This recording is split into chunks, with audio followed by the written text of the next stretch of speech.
Welcome to the Payment Blueprint. You are watching Payments Decoded.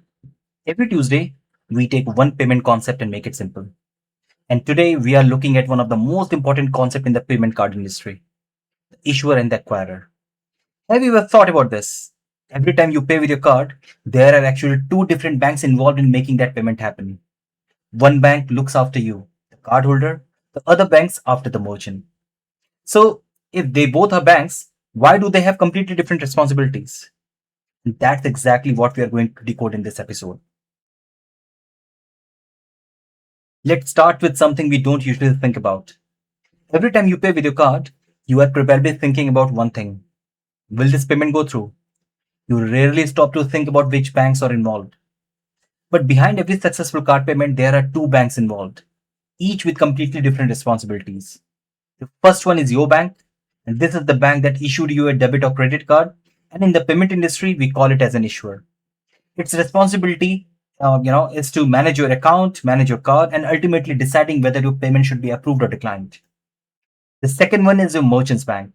This is the bank that provides payment acceptance services to the merchant, and we call it as an acquirer.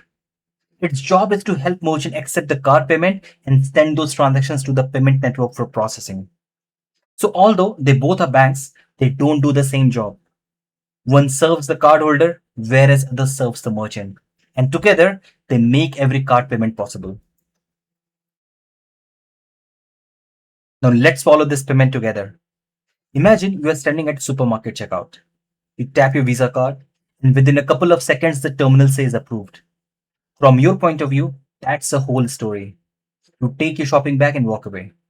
But let's see what actually happened behind the scenes. The payment first reached the merchant's bank, which is acquirer. Its job isn't to approve the payment.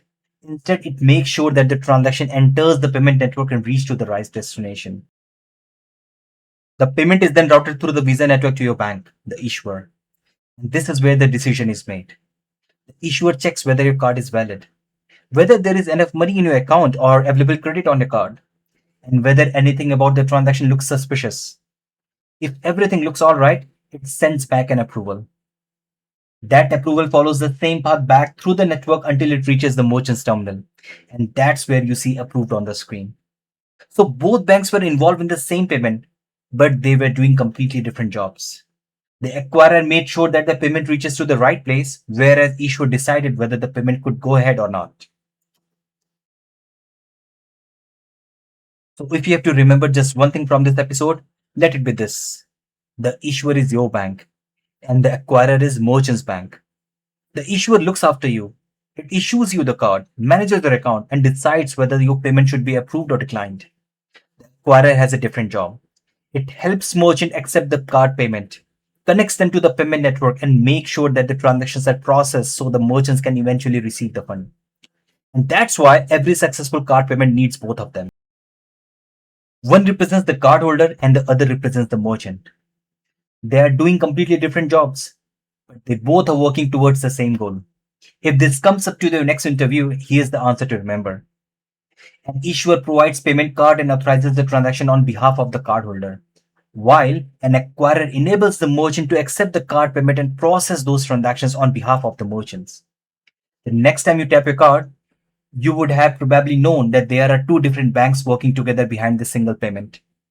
Until next Tuesday, stay curious, keep learning, and I will see you in the next episode of Payments Decoded.